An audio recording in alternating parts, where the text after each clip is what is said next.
भारत में एक और बेटी दहेज हत्या का शिकार है। मरी हुई बेटी से अच्छी होती है डाइवोर्स बेटी।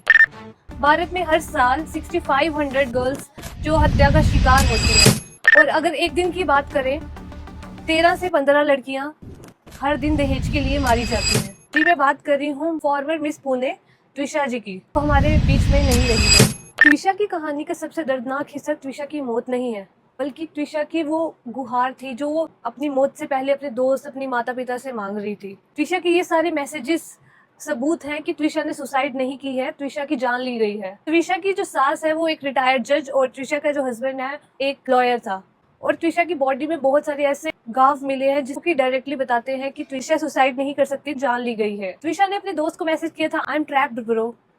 उसने कहा था, मैं फंस चुकी हूँ, तुम मत फंसना। क्या आप सोच सकते हैं कि त्विषा मौत से पहले अपने घर आना चाहती थी? त्विषा ने भोपाल से दिल्ली नोएडा की टिकट भी करवा ली थी, क्योंकि सुसाइड से पहले वो अपनी मम्मी से बात कर रही होती हैं और कॉल के बीच में आवाज आती है तो कॉल कट जाता है।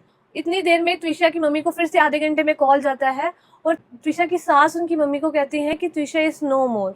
आप समझ सकती हैं एक माँ बाप पे क्या गुजरी होगी उस time. I am trapped bro, ये केवल शब्द नहीं है, ये डर का एहसास है उसकी बातों में। क्यों उसके दोस्त, उसकी फैमिली समझ नहीं पाई। परिवार का कहना है कि त्विषा की मौत से पहले जो त्विषा का अबॉर्शन कराया गया था, उसने उसको मेंटली तोड़ के रख दिया था। क्या आप सोच सकते हैं वो उसका दुख, वो उसका दर्द, के मरने से पहले की बातें जो उसने अपनी माँ, अपने दोस्त के साथ की थी? कितनी दुखी होगी ना, किस दर्द में जी रही होगी। दहेज के लालची लोग, क्या इनके सामने सम्मान से ज्यादा किसी की जिंदगी की कोई वैल्यू नहीं? क्या ये कुछ समझते ही नहीं है किसी की जिंदगी को? बात थोड़ी गहरी है और समझने वाली है। अगर एक लड़की ऐसे लेके किसी के साथ संबंध बनाती है, उसे सेक्स वर्कर कहा जाता है। और एक लड़का पैसे लेकर किसी के साथ संबंध बनाता है तो उसे दूल्हा कहा जाता है। इस देश में रहते हैं हम, हमारा देश भारत महान, जहाँ पे लड़कियों की जिंदगी की कोई वैल्यू ही नहीं। अगर आपकी बेटियां आपको बता रही हैं कि वो खुश नहीं है, वो परेशान है, वो दुखी है, तो मारने से अच्छा है कि उनको घर वापस लेके आया जाए।